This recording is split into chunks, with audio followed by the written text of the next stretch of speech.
관광개발진흥기금이라고 있습니다. 이거는 뭐냐면 관광 숙박시설을 지면 한 20%의 돈만 있으면 준공 때까지 나머지 끝낼 수 있는 방안이 있습니다. 건축법상으로도 하나 있습니다. 뭐가 있냐면 2030 청년주택. 서울시 안에서 역에서 250m 안에 들어오면 종상향을 시켜줍니다. 3종을 준주거나 상업지역으로. 그러면서 공사비에 90%를 지원해 줍니다. 예를 들어서 일반 시중에서 대출을 받으면 내가 2%를 내고 서울시에서 2%를 이자를 내줍니다. 그런 시스템입니다. 관광개발진흥기금은 조금 또 다른 지원을 하는데 이자가 더 싸죠. 2023년도도 공지됐고요. 올해는 약 7천억 정도를 지원해주고 있습니다. 요거는 7천억이 소진되면 지원이 끊어지는 게 관광개발진흥기금입니다. 신축할 때 한번 받고 리모델링 할 때 받고 운영할 때 받고 한 3번을 중복받을 수 있어요. 단 이 대출이 되는 조건은 관광사업자 되겠죠. 관광 숙박시설로 건축허가를 받으면 그 허가증을 가지고 관광사업자 신청을 할 수 있습니다. 그리고 준공이 되면 이제 사업자로 전환이 되겠죠. 이 관광진흥기금은 약간 대표자나 기업의 재무상태가 유리할수록 신용보증재단에 지급보증을 하기 때문에 회사의 신용도가 유리하면 70억짜리를 5억만 가지고도 할 수 있어요. 보증서를 끊어주면. 만약에 재무적폐가 안 좋은 경우는 담보 제공이 들어갑니다.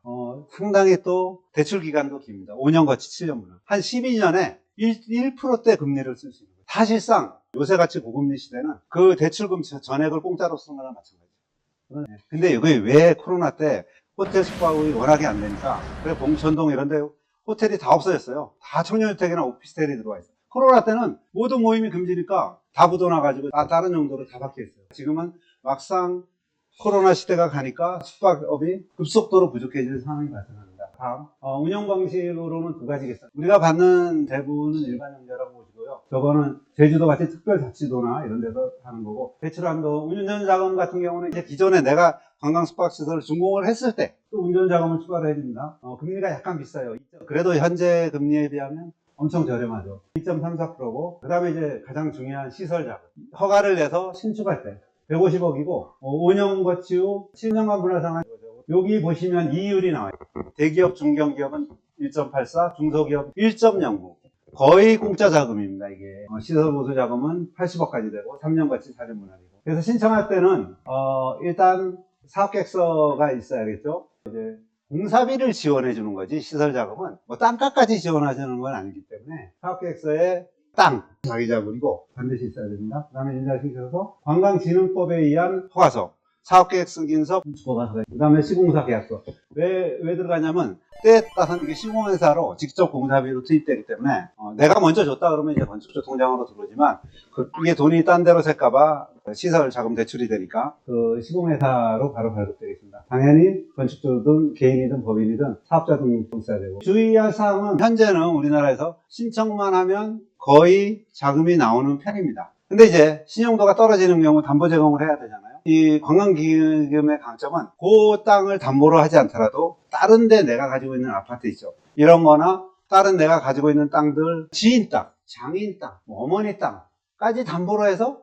대출은 원래 8%, 9% 될 게 1%대로 관광기금으로 이 시설 자금으로 해서 했기 때문에 해주는 겁니다. 그래서 상당히 유리하다는 거. 근데 대부분 이제 모르고 있다는 것도, 특히 이 관광 관련 작업이다 보니까 관광단지를 조성했을 때 뭐 이런 데만 되는 줄 알고, 요거는 개인적으로 관광호텔로 허가해도 되는 자금이 되겠습니다. 왜 도시민박업 쪽이나 펜션업 이런 쪽은 안 되냐면 관광진흥법이 아니기 때문에 그쪽으로 자금이 나갈 수 없는 거예요. 그래서 일부 대출이 안 되는 시설이 있다는 거. 전국의 국토 조링이 나누는데 숙박시설이 못 들어가는 지역이 있습니다. 숙박시설이 가능한 지역을 찾아야죠. 근데 이제 우리나라 국토가 농림지역이 51%입니다. 농림의 숙박시설이 안 되기 때문에. 거기다 생산관리, 보전관리까지 하면은 70% 정도는 안 된다는 거고, 그러면 이제 개별허가 외에는 유원지로 지정하는 방법이 있고 관광단지로 지정하는 방법이 있어요. 그 중에 하나 들어가면 농림지라도 가능합니다. 일반적으로 이렇게 관광진흥을 설명드렸고요. 이거 한번 보시겠습니다.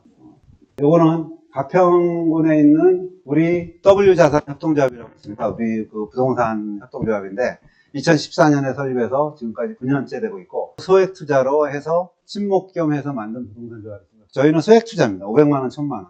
122명 정도 들어와 있는, 거기에서 보유하고 있는 땅입니다. 가족호텔로 설계를 했습니다. 허가까지도 받은 상태입니다. 받을 수 있습니다. 그렇기 때문에 이제 보여드리는 겁니다. 있습니다. 관광개발진흥기금을 1%대의 공사비의 80%까지 조달합니다. 이게 땅값이 8억밖에 안 해요. 그러면 공사비가 50억 잡고 18억만 있으면 충분히 가능하고 5년같이 실전분할 상환으로 할 수가 있겠습니다. 그럼 약간 국내 숙박업의 추세를 봤는데 코로나19 이후에 숙박시설 선택이 위생적으로 흘러가고 있습니다. 그리고 반려동물과 가는 비율이 엄청 높아지고 있습니다. 애견을 동반했을 때 펜션을 찾는 비율이 훨씬 높습니다. 개별적으로 그 애견 호텔이 별로 없어요. 그러다 보니 굉장히 잘 될 것이라고 판단을 하고 있습니다. 일단 수익성 분석을 한번 해봐야겠죠. 이 사업을 했을 때 총 매출이 1년에 37억, 그 다음에 지출이 25억. 그래서 인건비까지 세금까지 다 포함된 겁니다. 아주 그냥 종업원 이자 부가가치세 이런 것까지 다 해서 68%가 나가고요. 관광숙박시설이 운영하면 매출의 38에서 40%가 원가로 나가는 걸 알고 있는데 저희가 32%가 나가더라고요. 그래서 총 투자비, 토지비 플러스 공사비 했을 때 15% 수익률이 되고, 내가 실제로 80억이 들어가는 게 아니죠. 대출을 받으니까. 이자 1%밖에 안 내니까 거의 안 내는 거예요. 12억이 발생하니까 이대로만 되면 연간 100%입니다. 아파트형 형태로 일단은 해놨습니다. 조금 하고. 여기가 이제 부대시설인데, 부대시설은 외부 영업까지 가능하게 해놨어요. 물론 애견샵 당연히 들어가겠죠. 그 다음에 매점 하나 위치하려고 그러고. 지역은 자연녹지. 자연녹지의 특성상, 건축법상은 관광숙박이 불가한데, 관광진흥법상 가능합니다. 관광진흥법에 보면 가족호텔이 들어갈 수 있는 지역이 자연녹지 또는 일반주거지역 이렇게 되어 있습니다. 요거의 강점은 건물은 40년이란 말이에요. 수명이. 나중에 애견 수요가 변화됐을 때 저희는 용도 변경이 가능하게 있습니다. 관광펜션도 30실 이하예요. 한 실만 근생으로 바꿔주면 관광펜션으로 용도 변경도 가능하고, 처음부터 허가를 관광펜션을 안 받는 이유는 그래도 관광호텔로 받는 것이 관광기금을 받는데 더 유리하기 때문에 받는 거고, 나중에 아파트 다세대 용도 변경이 얼마든지 가능합니다. 그러다 보니까 처음 설계할 때부터 아예 미래 30년, 40년 쓰기 위해서 가변형 설계를 다 미리 반영을 해놨습니다. 그리고 상가가 지하인데 경사지니까 가중평균 높이를 쳐서 지하라도 실제로 가면 1층이에요. 다. 그러니까 그만큼 더 유리한 거죠. 이게 지하층이에요.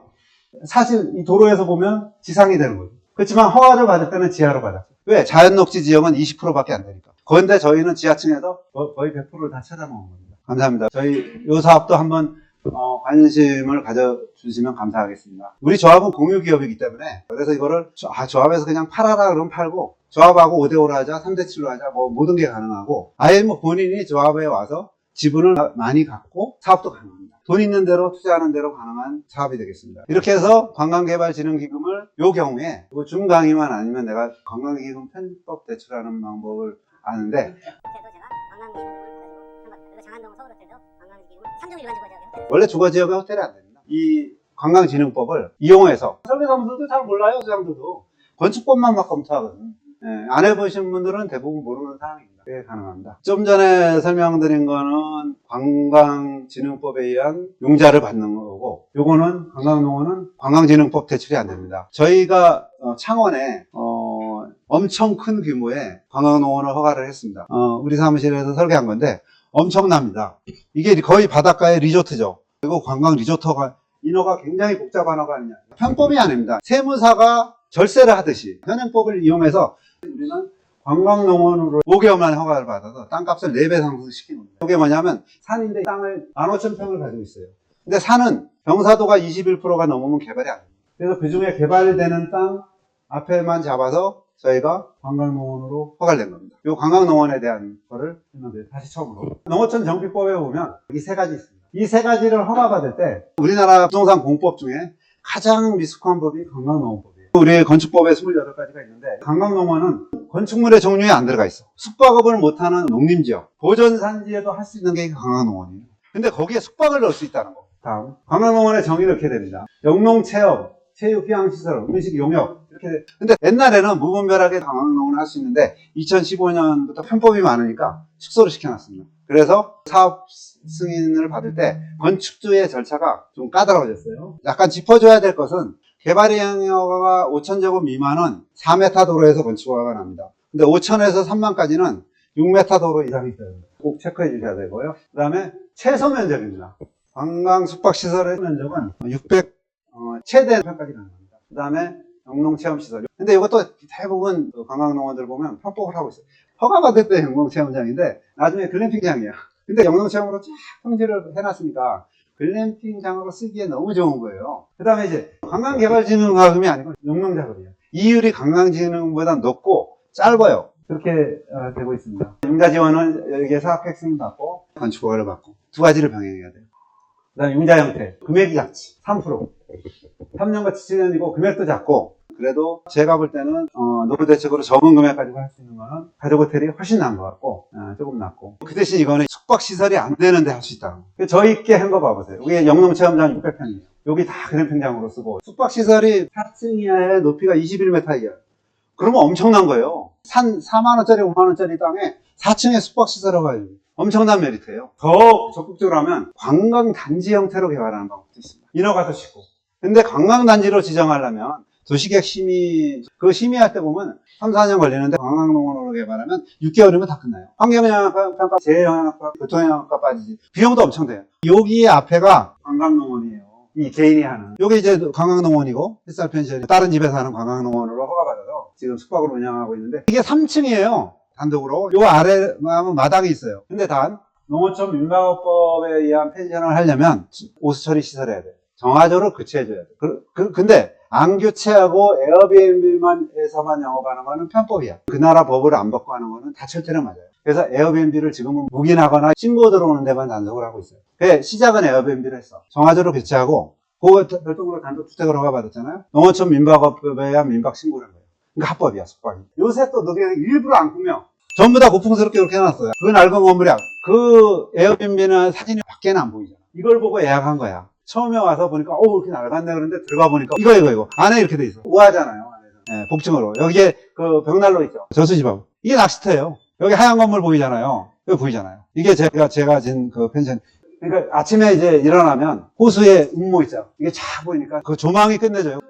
오늘 세미나는 내용이고, 강사 섭외 안 됐을 때 이럴 때는 제가 강의를 하거든요. 그때 한 번 더 모시겠습니다. 감사합니다. 네.